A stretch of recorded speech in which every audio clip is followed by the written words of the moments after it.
Hello, this is Mark Dombrowski, enrolled agent with True Resolve Tax Professionals, and this video is regarding penalty abatement. Penalties can be abated or removed if the taxpayer has reasonable cause. That's capital R, capital C. That's a thing in the IRS, reasonable cause.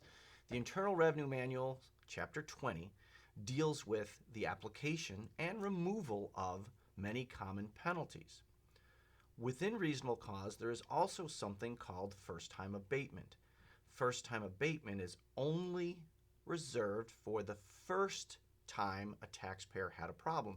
So if today you went and filed 2016 through 2021 taxes and you owed money on each one, you would only be able to get first-time abatement on 2016 if that was the first liability that you had. And for first-time abatement, they look at the 3 previous periods. So that would be 15, 14, and 13. If you had any, I had a client rejected for $23 of penalty recently. You can't have any penalties in the 3 preceding periods.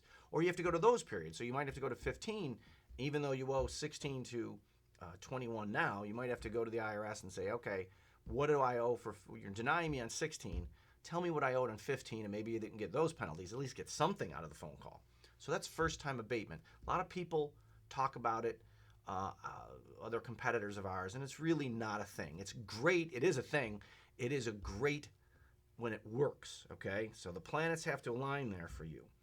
The main penalty abatement is reasonable cause, and the IRS is looking for very morbid things here. They're looking for floods, deaths, fires, cancer, horrible, horrible things. And penalty abatement procedures are really not pleasant things. They're morbid. They're looking for a timeline that directly relates the events that occurred and your either non-filing or non-paying of taxes. So even something as horrible as the death of a loved one, if that occurs in 2021, well, why didn't you file and pay 18, 19, 20?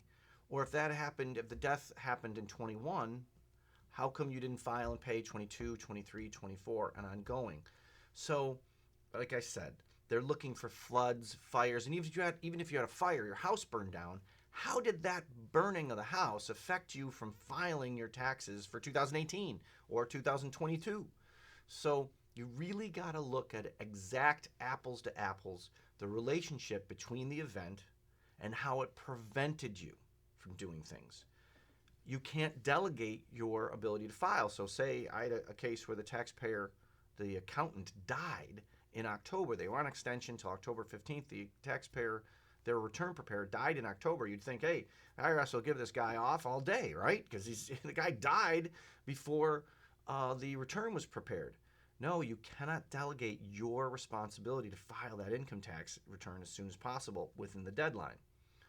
Additionally, they're going to look at the events and how it prevented. So again, something may have happened to you, but how did that action directly prevent you from preparing a return or filing a return? For example, you might say you had depression. That's very common. You had gambling or alcoholic addictions. Your situation, if you can go to work and make $100, you're well enough to pay the tax on $100.